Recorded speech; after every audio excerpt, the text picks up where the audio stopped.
वहीं महाराष्ट्र में औरंगजेब का विवाद अभी थमा भी नहीं कि जलगांव में मामूली बात पर दंगा भड़क गया। दंगा ब्रिगेड ने 3 मोहल्लों में जमकर उत्पात मचाया। आधे घंटे में हिंदुओं के मोहल्ले और सराफा बाजार में पत्थरों और लाठी डंडों से हमला कर दिया। एक मंदिर को भी निशाना बनाया गया, जहां दंगाइयों ने मूर्तियों को बड़े बड़े पत्थरों से खंडित करने का दुस्साहस किया। पुलिस ने दंगे के मास्टरमाइंड इरफान को गिरफ्तार कर लिया है। जलगांव में दंगाइयों ने हमले से पहले रोड लाइटों के तार काटकर अंधेरा कर दिया और पुलिस के सीसीटीवी भी तोड़ दिए। क्या इसके पीछे कोई गहरी साजिश है? बच्चों के मामूली विवाद में इतना बड़ा दंगे का सहयोग है या कोई प्रयोग है? क्या जलगांव को जलाकर महाराष्ट्र में हिंदू मुसलमान को लड़ाने की साजिश रची जा रही है? इन सवालों के जवाब के लिए आप हमारी ये रिपोर्ट देखिए।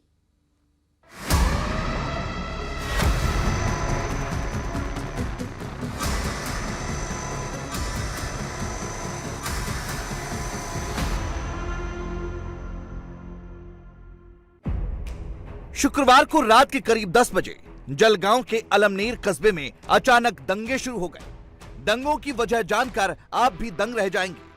बच्चों के 2 ग्रुपों के बीच मामूली बात पर बहस हुई और फिर सीन में बड़ों की एंट्री हुई, जिनका काम बच्चों को समझाना बुझाना था। उन्होंने हाथ में पत्थर उठा लिए। फिर देखते ही देखते अलमनेर शहर में हिंदू मुसलमान शुरू हो गया। आधे घंटे में गंगा जमुनी तहजीब की धज्जियां उड़ गईं। दंगाइयों ने उस मार्केट को टारगेट बनाया जहां 95% से ज्यादा दुकानें हिंदुओं की हैं। यह तस्वीर उसी अलमनेर शहर के सराफा बाजार की है, जहां दंगाइयों ने सबसे पहले अटैक किया। गली में जहां तक नजर जाती है वहां पत्थर ही पत्थर दिखाई दे रहे हैं। दंगाइयों की मानसिकता को समझने के लिए एक और तस्वीर देखिए। इसमें एक मंदिर है जिसे निशाना बनाया गया। पत्थरों से मूर्तियों को खंडित करने की साजिश की गई। हिंसा पर उतारू भीड़ ने मंदिर परिसर में लगे एक काउंटर को भी पलट दिया।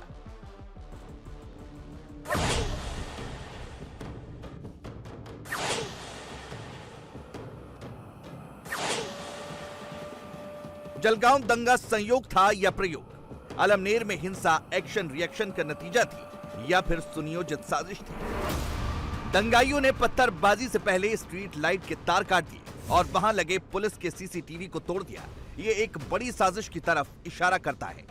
दंगाइयों ने हिंदू बाहुल्य जिंजर गली, चूना पारधी वाडा और सराफा बाजार को जोड़ने वाले चौराहे की स्ट्रीट लाइट सबसे पहले काट दी ताकि अंधेरे का फायदा उठा सके। उन्होंने पुलिस का सीसीटीवी भी तोड़ दिया जो उसी स्ट्रीट लाइट वाले पोल में लगा था, ताकि दंगाइयों के चेहरे कैमरे में कैद नहीं हो सके। ऐसे में सवाल उठता है कि क्या दंगाइयों की साजिश सराफा बाजार को लूटने की थी और पुलिस से बचने के लिए जानबूझकर सीसीटीवी को तोड़ा गया? इस सराफा गली की ये जो चौक है, यहां से हिंसा की शुरुआत हुई। सामने जो आप इलाका देख रहे हैं, इस गली से करीब 200 से ज्यादा लोगों का मॉब हाथों में पत्थर लेकर यहां पहुंचता है। स्थानीय लोगों का आरोप है कि ये जो मॉब इस गली से निकला था, उनके हाथ में बड़े बड़े पत्थर थे, लाठियां थी। यहां आने के बाद सबसे पहले उन्होंने ये जो स्ट्रीट लाइट का पोल है उसे तोड़ दिया। साथ ही में पुलिस ने यहां पर सीसीटीवी लगाया हुआ था, उसे तोड़ दिया गया और उसके बाद यहां पर शुरू हुआ जमकर पत्थरबाजी का सिलसिला। चुन चुनकर दुकानों को निशाना बनाया गया।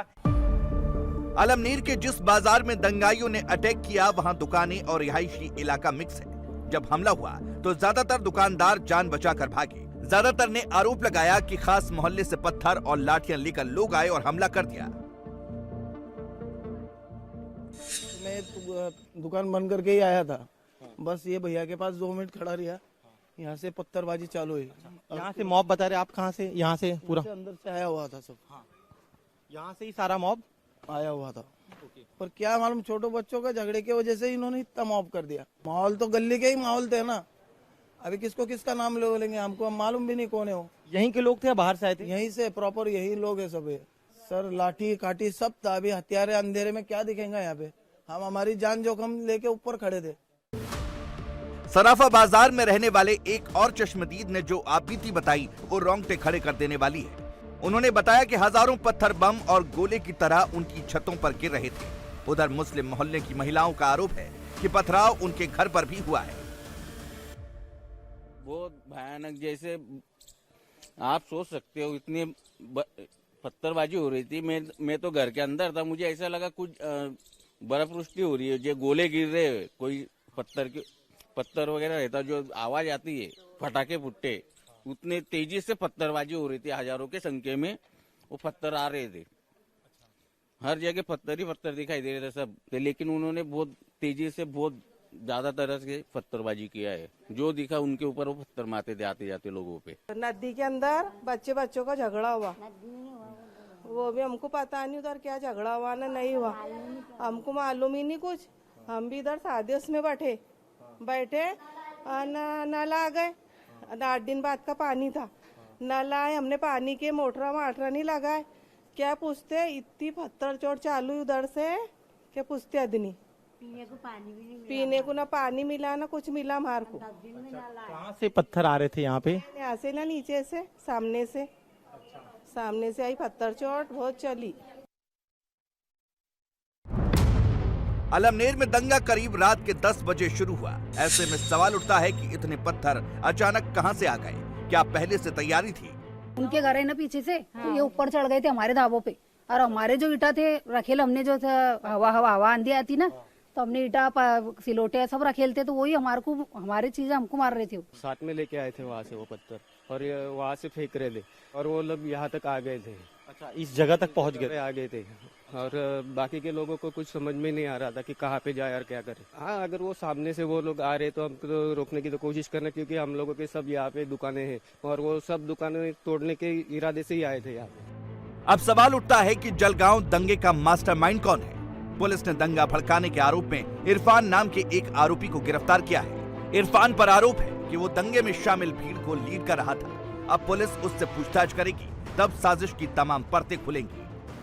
एक और शख्स का नाम सामने आ रहा है, इरफान बल्लेदार का। उसके बारे में किस तरह से उसने पूरे मॉब को लीड किया और मॉब को लेकर उस चौक तक पहुंचा? उन्होंने इस बात का गैर जिम्मेदारान फायदा उठाया, यह सही है, लेकिन उसको हमने हिरासत में ले लिया। जैसे मुझे बताया गया कि ऐसा ऐसा एक शख्स उसमें लीड कर रहा है, तो इमीडिएटली मेरे 2-3 लोगों को जैसे मैंने डायरेक्शन दिया, तो वो भी काफ़ी डेयरिंग करके उसको लेके आए और उसको हमने दबोच लिया। फिर उस टाइम वो जैसा वो दबोचा गया, फिर हमें काफ़ी राहत मिल गई उसमें। जलगांव के अमलेर शहर में हिंसा के बाद धारा 144 लागू कर दी गई है। शहर में 12 जून की सुबह 11 बजे तक कर्फ्यू लगा दिया गया है। पुलिस ने अब तक 30 से ज्यादा आरोपियों की गिरफ्तारी की है। 61 लोगों के खिलाफ दंगे के आरोप में FIR दर्ज की गई है। इंडिया टीवी हर वक्त हर जगह डाउनलोड करने के लिए सर्च करें India TV news Google play store या ऐप स्टोर पर।